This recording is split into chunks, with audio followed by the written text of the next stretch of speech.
ಕಾಂತಾಯ ಕಲ್ಯಾಣಗುಣೈಕಧಾಮ್ನೇ ನವದ್ಯುನಾಥ ಪ್ರತಿಮಪ್ರಭಾಯ ನಾರಾಯಣಾಯ ಅಖಿಲಕಾರಣಾಯ ಶ್ರೀ ಪ್ರಾಣನಾಥಾಯ ನಮಸ್ಕರೋಮಿ.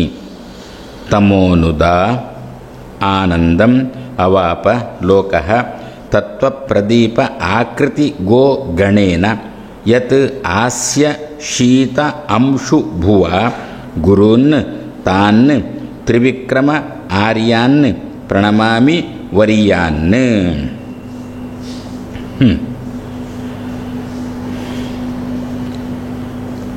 ಜನರಿಗೆ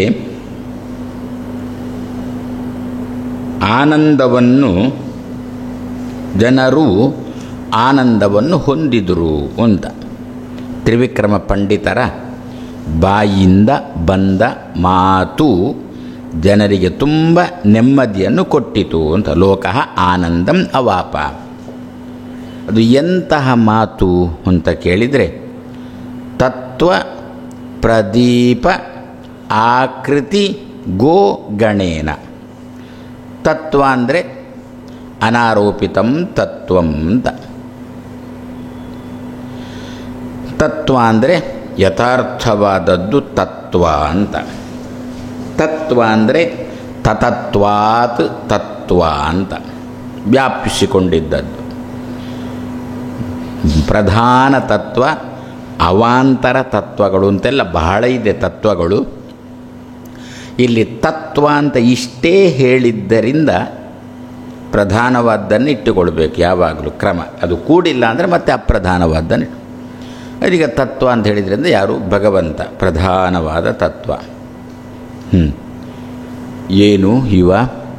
ತತತ್ವಾತ್ ತತ್ ತಸ್ಯ ಭಾವ ತತ್ವಂ. ಎಲ್ಲ ಕಡೆ ವ್ಯಾಪಿಸಿಕೊಂಡಿದ್ದಾನೆ ಅಂತ ಅರ್ಥ. ಈಗ ಭಗವಂತ ಎಲ್ಲ ಕಡೆ ವ್ಯಾಪಿಸಿಕೊಂಡಿದ್ದರೆ ಆಕಾಶದಂತೆ, ಆಕಾಶ ಎಲ್ಲ ಕಡೆ ವ್ಯಾಪಿಸಿಕೊಂಡುಂಟು.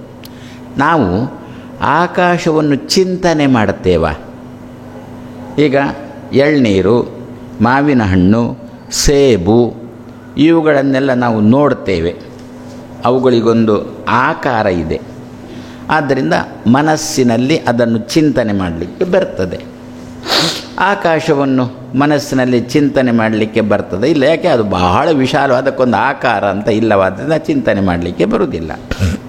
ಅದೇ ರೀತಿಯಲ್ಲಿ ಭಗವಂತನೂ ಕೂಡ ವ್ಯಾಪ್ತ. ಹಾಗಾದರೆ ಇಂತಹ ಭಗವಂತನನ್ನು ಧ್ಯಾನ ಮಾಡುವುದು ಹೇಗೆ? ಭಗವಂತನ ಬಗ್ಗೆ ಧ್ಯಾನ, ಶ್ರವಣ, ಮನನ, ಧ್ಯಾನ, ಸಮಾಧಿ ಅಂತ ಹೀಗೆಲ್ಲ ಹೇಳ್ತಾರೆ. ಧ್ಯಾನ ಮಾಡಬೇಕಾದ್ರೆ ಅದಕ್ಕೊಂದು ಆಕಾರವುಳ್ಳಂತಹ ವಸ್ತುವನ್ನು ಧ್ಯಾನ ಮಾಡಲಿಕ್ಕಾಗುತ್ತೆ. ಪ್ರಕೃತ ದೇವರು ಸರ್ವತ್ರ ವ್ಯಾಪ್ತ ಅಂತಂದರೆ ಅವನಿಗೆ ಯಾವ ಆಕಾರವನ್ನು ಕೊಡುವುದು? ಅವನನ್ನು ಧ್ಯಾನ ಮಾಡುವುದು ಹೇಗೆ ಅಂತ ಹೀಗೆ ಜನಗಳಿಗೆ ತುಂಬ ಗೊಂದಲ ಆಗಿರುವಾಗ ತ್ರಿವಿಕ್ರಮ ಪಂಡಿತರು ಬಂದರು. ಮಧ್ವರೇ ಹೇಳಿದ್ದಾರೆ ದೇವರ ರೂಪವನ್ನು ಹೇಗೆ ಧ್ಯಾನ ಮಾಡಬೇಕು ಅಂತ. ಮಧ್ವರೇ ಹೇಳಿದ್ದಾರೆ, ವೇದವ್ಯಾಸರೇ ಹೇಳಿದ್ದಾರೆ. ಆದರೆ ನಮ್ಮಂಥವರಿಗೆ ಅದು ಎಟಕಲಿಲ್ಲವಾದ್ದರಿಂದ ತ್ರಿವಿಕ್ರಮ ಪಂಡಿತರು ಬಂದರು. ಏನು ಮಾಡಿದರು ಅಂತಂದರೆ, ಆ ತತ್ವ ಪ್ರದೀಪ ಆಕೃತಿ ಗೋ ಗಣೇನ ಬಾಯಿಂದ ಮಾತುಗಳು ಬಂತು. ಎಂತಹ ಮಾತುಗಳು ಬಂತು ಅಂತಂದರೆ, ಏನು ತತ್ವ ಇದೆ, ಏನು ಭಗವಂತನೆಂಬ ವ್ಯಾಪ್ತವಾದ ವಸ್ತು ಇದೆ, ಅದಕ್ಕೊಂದು ಆಕೃತಿ ಕೊಟ್ಟರು. ಅದು ಒಂದು ಬೆಳಕು. ತತ್ವ ಎನ್ನುವುದು ಅದೊಂದು ಪ್ರದೀಪ. ದೇವರು ಅಂತಂದರೆ ಅದು ಬೆಳಕಿನ ಪುಂಜ, ಆನಂದದ ಪುಂಜ, ಬೆಳಕಿನ ಪುಂಜ, ಜ್ಞಾನದ ಪುಂಜ. ನೋಡಿ, ಒಂದು ವ್ಯಾಪಿಸಿಕೊಂಡಿದ್ದರೂ ಅದನ್ನು ಚಿಂತನೆ ಮಾಡಲಿಕ್ಕಾಗುವುದಿಲ್ಲ. ಆಮೇಲೆ ಜ್ಞಾನ, ಆನಂದ ಇದನ್ನು ಚಿಂತನೆ ಮಾಡಲಿಕ್ಕೆ ಬರುತ್ತಾ? ಇಲ್ಲ. ಜ್ಞಾನವನ್ನು ಅನುಭವಿಸ್ತೇವೆ ಅಷ್ಟೇ. ಅದಕ್ಕೊಂದು ಆಕಾರ ಕೊಡಲಿಕ್ಕೆ ಬರುತ್ತಾ?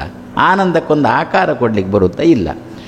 ದೇವರು ಅಂತಂದರೆ ಆ ಒಂದು ಜ್ಞಾನ, ಪ್ರದೀಪ ಅಂದರೆ ಬೆಳಕು, ಪ್ರಕರ್ಷವಾದ ದೀಪ, ಪ್ರದೀಪ. ಆರುವುದೇ ಇಲ್ಲ. ಯಾರು ಆರಿಸಲಿಕ್ಕೆ ಪ್ರಯತ್ನ ಪಟ್ಟರೂ ಆರುವುದಿಲ್ಲ. ಎಂತಹ ಸುಂಟರ ಗಾಳಿ ಬಿರುಗಾಳಿ ಬಂದರೂ ಕೂಡ ಅದು ಆರದ ದೀಪ, ಆದ್ದರಿಂದ ಪ್ರದೀಪ. ಸರಿ, ಇಂತಹ ಭಗವಂತನೆಂಬ ಬೆಳಕು ಏನಿದೆ, ಈಗ ನಾವಿಲ್ಲಿ ನಾವು ಬೆಳಕನ್ನು ಚಿಂತನೆ ಮಾಡ್ತೇವಲ್ವ ಅಂತ ಕೇಳ್ಬೋದು. ಬೆಳಕನ್ನಲ್ಲ, ಬೆಳಕಿರುವ ನಾವು ಟ್ಯೂಬ್ಲೈಟನ್ನು ಮನಸ್ಸಿನಲ್ಲಿ ಚಿಂತನೆ ಮಾಡಿದ್ದಷ್ಟೇ. ಬೆಳಕನ್ನು ಚಿಂತನೆ ಮಾಡಲಿಕ್ಕೆ ಹೀಗೆ ಇಲ್ಲಿ ಬೆಳಕುಂಟು, ಈಗ ಹೀಗೆ ಚಿಂತನೆ ಮಾಡಿ ನಿಮಗೆ ಗೋಡೆ ತಲೆಗೆ ಬರುತ್ತದೆ ವಿನಃ ಬರೇ ಬೆಳಕು ಎಲ್ಲಿ ಬರ್ತದೆ? ತ್ರಿವಿಕ್ರಮ ಪಂಡಿತರು ಅದು ಮಾಡಿದರು. ತತ್ವವೆಂಬ ಜ್ಞಾನ ಬೆಳಕೇನಿದೆ ಅದಕ್ಕೊಂದು ಶೇಪ್ ಕೊಟ್ಟರು, ಅದಕ್ಕೊಂದು ಆಕೃತಿ ಕೊಟ್ಟರು. ನಿನಗೆ ದೇವರನ್ನು ಬರೇ ಜ್ಞಾನರೂಪ ಅಂಥೇಳಿ ನೀನು ಚಿಂತನೆ ಮಾಡಿದ್ದು ನೀನು ಶಬ್ದವನ್ನು ಮೆಲುಕು ಹಾಕೋದು.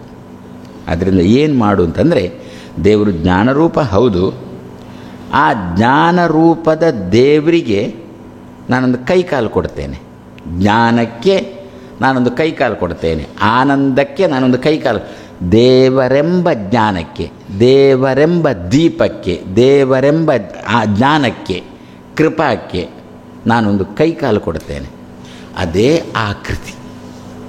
ತತ್ವ ಪ್ರದೀಪಕ್ಕೆ ಭಗವಂತನೆಂಬುದು ತತ್ವ ವ್ಯಾಪ್ತವಾದ್ದು, ಅದೊಂದು ಬೆಳಕು. ಬರೇ ವ್ಯಾಪ್ತವಾದ್ದು ಅಂತ ಇಷ್ಟೇ ಹೇಳಿದರೆ ನೋಡಿ, ಸ್ವಲ್ಪ ಹತ್ತಿರ ಬರ್ತಾರೆ. ಮೊದಲು ಬರೇ ವ್ಯಾಪ್ತ ಅಂತಂದರು. ಬರೇ ವ್ಯಾಪ್ತ ಅಂತಂದಾಗ ಏನು ಅಂತಲೇ ತಲೆಗೆ ಬರೋಲ್ಲ. ಆಮೇಲೆ ದೀಪ ಅಂತಂದರು. ದೀಪ ಅಂತಂದಾಗ ನಮಗೆ ಸ್ವಲ್ಪ ಸಮೀಪಕ್ಕೆ ಬಂತು. ಆದರೂ ದೀಪಕ್ಕೆ ಒಂದು ಶೇಪ್ ಕೊಡುವುದು ಹೇಗೆ ಅಂತ ಪ್ರಶ್ನೆ ಬಂತು. ಇವರು ಆಕೃತಿ ಕೊಟ್ಟರು. ನಿನ್ನಂತೇನೆ ನೀನೊಂದು ಪ್ರತಿಮೆ ಮಾಡು. ಹೇಗೆ ನಿನ್ನ ದೇಹ ಇದೆ, ಕೈ ಕಾಲು ಕಣ್ಣು ಕಿವಿ ಮೂಗು ಬಾಯಿ ಅಂತೆಲ್ಲ ಏನುಂಟು, ಅದೇ ರೀತಿಯಲ್ಲಿ ಒಂದು ಪ್ರತಿಮೆ ಮಾಡು. ಆ ಪ್ರತಿಮೆಯ ಒಳಗೆ ಈ ತತ್ವವೆಂಬ ಬೆಳಕನ್ನು ತುಂಬಿಸು, ಅದರೊಳಗೆ ಉಂಟು ಅಂತ ಭಾವಿಸು. ಆವಾಗೇನಾಯಿತು, ಆ ದೀಪಕ್ಕೊಂದು ಆಕೃತಿ ಬಂತು. ಕಣ್ಣು ಕೈ ಕಾಲು ತಲೆ ಮೂಗು ಬಾಯಿ ಅಂತ ಅದಕ್ಕೊಂದು ಆಕೃತಿ ಬಂತು. ಯಾವುದರಿಂದ ಬಂದದ್ದು ಅಂತಂದರೆ ತ್ರಿವಿಕ್ರಮ ಪಂಡಿತರ ಗೋ ಗಣದಿಂದ. ಗೋ ಅಂದರೆ ಮಾತುಗಳು. ಅವರೇನು ತಾನು ಆಚಾರ್ಯರ ಭಾಷ್ಯಕ್ಕೆ ಅರ್ಥ ಬರೆದ್ರು, ಆ ಅರ್ಥ ಬರೆಯುವುದು ಅಂತಂದರೂ ಅವರು ಮಾತಿನ ಸಮೂಹ ಅಂತಂದರೂ ಒಂದೇ ಅರ್ಥ. ಗೋ ಅಂದರೆ ಮಾತುಗಳು, ಗಣ ಅಂದರೆ ಸಮೂಹ. ಅವ್ರದ್ದೇನು ತತ್ವ ಪ್ರದೀಪ ಅಂತ ಒಂದು ಗ್ರಂಥ ಏನುಂಟು, ಅದು ಏನು ಮಾಡಿತು, ಆ ಗ್ರಂಥವನ್ನು ಓದಿ ನಮಗೇನಾಯಿತು ಅಂತಂದರೆ, ದೇವರೆಂಬ ಬೆಳಕನ್ನು ನಾವೊಂದು ಪ್ರತಿಮೆಯ ಒಳಗೆ, ಒಂದು ಆಕಾರದ ಒಳಗೆ, ಒಂದು ಆಕೃತಿಯ ಒಳಗೆ ತತ್ವವೆಂಬ ಬೆಳಕನ್ನು ಚಿಂತನೆ ಮಾಡಲಿಕ್ಕೆ ಬರ್ತದೆ. ಈಗ ಇದು ಬೆಳಕು, ಆ ಟ್ಯೂಬ್ಲೈಟಿನ ಒಳಗೆ ಬೆಳಕನ್ನು ಹರಿಸಲಿಕ್ಕೆ ಬರ್ತದೆ, ವಯರಿನ ಒಳಗೆ ಕರೆಂಟನ್ನು ಹರಿಸಲಿಕ್ಕೆ ಬರ್ತದೆ. ಅದೇ ರೀತಿಯ ಒಂದು ಆಕೃತಿಯ ಒಳಗೆ, ಒಂದು ಪ್ರತಿಮೆಯ ಒಳಗೆ ದೇವರೆಂಬ ಪ್ರದೀಪವನ್ನು ಹರಿಸಲಿಕ್ಕೆ ಬರ್ತದೆ. ಆ ಪ್ರದೀಪವನ್ನು ಹರಿಸು ಅದರೊಳಗೆ. ಆವಾಗ ದೀಪಕ್ಕೆ ಎಂತಹ ಆಕಾರ ಬಂತು ಅಂದರೆ ಪ್ರತಿಮೆಯ ಆಕಾರನೇ ದೀಪಕ್ಕೆ ಬಂತು. ತತ್ವ ಪ್ರದೀಪ ಆಕೃತಿ. ತತ್ವವೆಂಬ ವ್ಯಾಪ್ತವಾಗಿ ಸಮೀಪ ಆಕೃತಿ ಅಂತಂದಾಗ ಇನ್ನೂ ಸಮೀಪ ಬಂತು. ಮೊದಲು ತತ್ವ ಎಟಕಲೇ ಇಲ್ಲ, ದೀಪ ಅಂತಂದರೂ ಸ್ವಲ್ಪ ಕಾಣಲಿಕ್ಕೆ ಶುರುವಾಯಿತು. ಬರೇ ವ್ಯಾಪ್ತ ಅಂತಂದಾಗ ಕಣ್ಣಿಗೆ ಕಾಣಿಸಲೇ ಇಲ್ಲ, ಕಿವಿಗೆ ಮಾತ್ರ ಕೇಳಿಸಿತು. ಬೆಳಕು ಅಂತಂದಾಗ ಕಣ್ಣಿಗೆ ಕಾಣಿಸಲಿಕ್ಕೆ ಶುರುವಾಯಿತು. ಕಣ್ಣಿಗೆ ಕಂಡರೂ ಕೂಡ ಮನಸ್ಸಿಗೆ ಬರಬೇಕಲ್ಲ. ನಾವು ಸ್ನಾನ ಮಾಡಿ ಜಪಕ್ಕೆ ಕೂತಾಗ ಅದು ಮನಸ್ಸಿಗೆ ಬರಬೇಕಲ್ಲ. ಆಕಾರ ಕೊಟ್ಟರು, ಆಕೃತಿ ಕೊಟ್ಟರು. ಇಷ್ಟೆಲ್ಲ ಆದದ್ದು ಯಾವುದರಿಂದ ಅಂತಂದರೆ ಇವರ ಮಾತುಗಳ ಗಣದಿಂದ, ಮಾತುಗಳ ಸಮೂಹದಿಂದ. ಹಾಗಾದರೆ ತತ್ವವೆಂಬ ತತ್ವ ಪ್ರದೀಪ ಆಕೃತಿ ಗೋ ಗಣೇನ. ತತ್ವವೆಂಬ ವ್ಯಾಪ್ತನಾಗಿರತಕ್ಕಂಥ ಭಗವಂತನೆಂಬ ಪ್ರದೀಪ ದೀಪಕ್ಕೆ ಆಕೃತಿ ಶೇಪನ್ನು ಕೊಟ್ಟ ಗೋ ಗಣೇನ, ಮಾನವ ಆಕಾರವನ್ನು ಕೊಟ್ಟ. ಯಾವ ಆಕಾರ ನಿಮಗೆ ಯಾವ ಆಕಾರ ಇಷ್ಟ? ಸದ್ಯ ನಮಗೀಗ ಮಾನವರಾದ್ರಿಂದ ಮಾನವ ಆಕಾರ ನಮಗಿಷ್ಟ.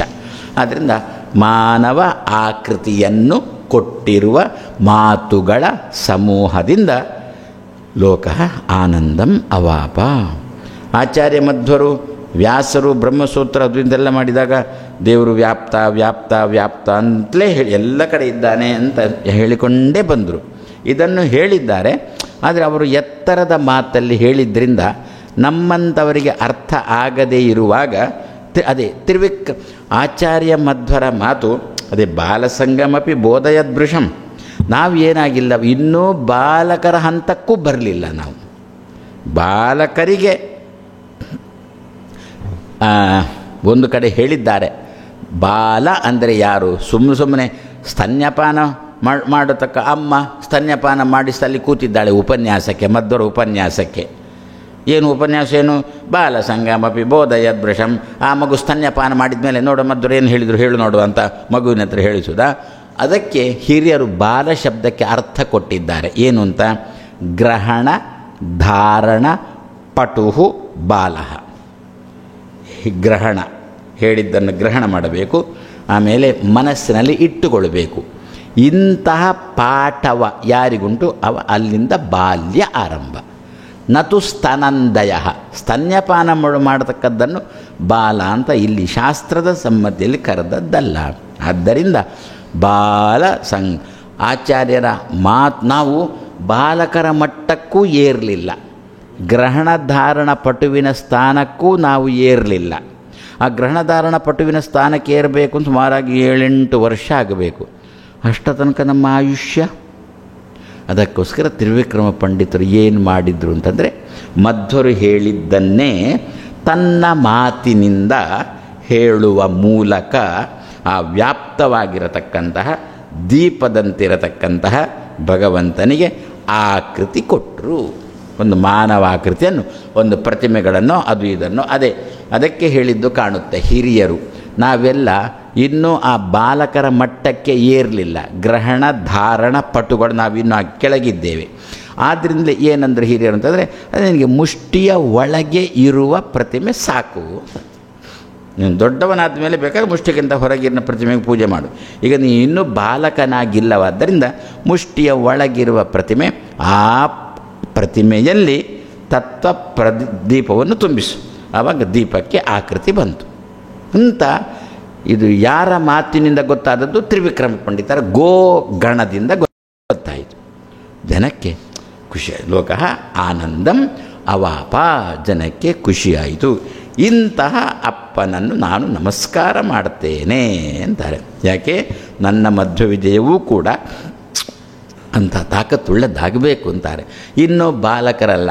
ನಾವೇನು ಮಾಡ್ತೇವೆ ಅಂತಂದರೆ, ಉಪನಯನ ಆಗದಿರುವಾಗಲೇ ಮಧ್ವಿಜಯವನ್ನು ಹೇಳಿಸಲಿಕ್ಕೆ ಶುರು ಮಾಡ್ತೇವೆ. ಒಮ್ಮೊಮ್ಮೆ ಮಗುವಿನ ಹತ್ರ ಮೊದಲನೇ ಸರ್ಗ 2ನೇ ಸರ್ಗ ಅಂತ ಹೇಳಿಸಲಿಕ್ಕೆ ಏನರ್ಥ? 7-8 ವರ್ಷಕ್ಕೆ ಗ್ರಹಣ ಧಾರಣ ಪಟು, ಅದಕ್ಕೆ 8 ವರ್ಷಕ್ಕೆ ಉಪನಯನ ಮಾಡು, 7 ವರ್ಷಕ್ಕೆ ಉಪನಯನ ಮಾಡು. ಆವಾಗ ಗಾಯತ್ರಿಯನ್ನು ಅಪ್ಪ ಹೇಳಿದ್ದನ್ನು ಗ್ರಹಣ ಮಾಡ್ತಾನೆ, ಮನಸ್ಸಿನಲ್ಲಿಟ್ಟುಕೊಂಡು ನಿತ್ಯ ಜಪ ಮಾಡ್ತಾನೆ. ಹಾಗಾದರೆ ಅಷ್ಟರ ತನಕ 6-7 ವರ್ಷದ ತನಕ ಈ ಗ್ರಂಥಗಳನ್ನು ಹೇಳಬಹುದು. ವೇದ ಮಂತ್ರ ಹೇಳಬಾರ್ದಷ್ಟೇ ವಿನಃ ಪುರಾಣಾದಿಗಳನ್ನು ಹೇಳುವುದಕ್ಕೆ ಅಡ್ಡಿ ಇಲ್ಲ. ಅದಕ್ಕೋಸ್ಕರ ನನ್ನ ಗ್ರಂಥವನ್ನು ಕೂಡ ಮಕ್ಕಳು, ಬಾಲಕರು 7 ವರ್ಷದ ಮೊದಲೇ ಅವರು ಓದುವಾಗ ಅವರಿಗೆ ಮಧ್ವರ ಬಗ್ಗೆ ಒಂದು ಚಿತ್ರಣ ಆಕೃತಿ, ಮಧ್ವರಿಗೊಂದು ಆಕಾರ ಸಿಗುವಂತೆ ಆಗಲಿ. ಇಲ್ಲದಿದ್ದರೆ 5-6 ವರ್ಷಕ್ಕೇನೆ ಬೇರೆ ಯಾರಾದರೂ ಮಧ್ವರ ಬಗ್ಗೆ ವಿಪರೀತವಾಗಿ ತುಂಬಿಸುವ ಪ್ರಸಂಗ ಬಂದರೆ, ಅಥವಾ ಬೇರೆ ಆಚಾರ್ಯರ ವಿಚಾರವನ್ನು ತುಂಬಿಸುವ ಪ್ರಸಂಗ ಬಂದರೆ, ಅದಕ್ಕೋಸ್ಕರ ಅಂತಾರೆ ಏನು ಅಂತ, ನನ್ನ ಗ್ರಂಥವು ಕೂಡ ಮಕ್ಕಳಿಗೆ, ಬಾಲಕರಾಗುವುದಕ್ಕಿಂತ ಮೊದಲಿನ ಅವಸ್ಥೆಯ ಮಕ್ಕಳಿಗೆ ಆಚಾರ್ಯ ಮಧ್ವರ ಬಗ್ಗೆ ಒಂದು ಶೇಪ್, ಒಂದು ಆಕೃತಿಯನ್ನು ಕೊಡುವಂತೆ ಆಗಲಿ. ಭಗವಂತನಿಗೊಂದು ಆಕಾರ ಕೊಟ್ಟದ್ದನ್ನು ಅಪ್ಪನ ಗ್ರಂಥ, ಅದು ಮಗನ ಗ್ರಂಥವು ಕೂಡ ಹಾಗೇ ಆಗಲಿ. ಆ ದೃಷ್ಟಿಯಿಂದ ಅಪ್ಪನನ್ನು ನಮಸ್ಕಾರ ಮಾಡ್ತೇನೆ ಅಂತಾರೆ.